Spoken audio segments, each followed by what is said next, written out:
Okay, hi everyone, Daryl here. So this is lesson 43 in my YouTube playlist Investing 101. Today we're going to talk about this thing called fiscal year. So this is quite important for people who are investing in companies.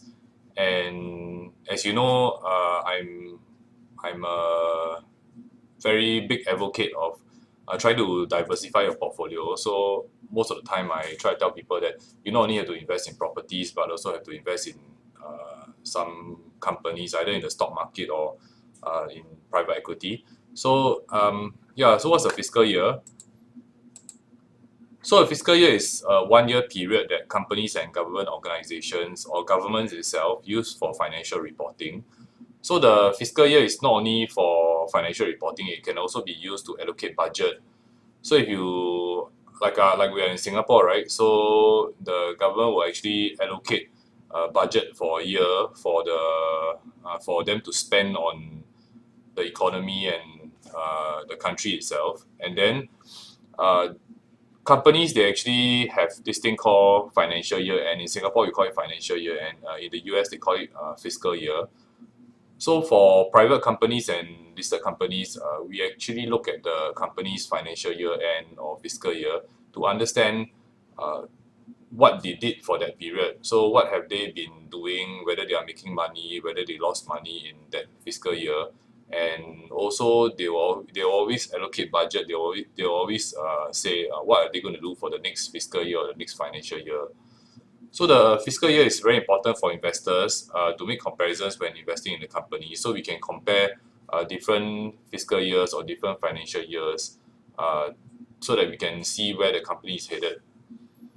Okay, and one thing to take note, right, is that when investing, a lot of people always say, oh, this year the company did well. But the point is that companies have different fiscal years. So some companies may have their fiscal year or financial year starting from 1st January and ending 31st December. But not every company chooses to do that. Okay, some may vary their fiscal or financial years. So, like for example, in Singapore, on the day that you incorporate your company, then normally we'll set the financial year end as 365 days from the date of incorporation. So if let's say you incorporated on maybe 15th of January, then your financial year end will end on 14th of January the following year. So it's 365 days. But some companies, right, what they'll do, right, is that they can close their accounting books at a more convenient time. So, for example, retail companies tend to not want to close their financial year or fiscal year on 31st December of every year.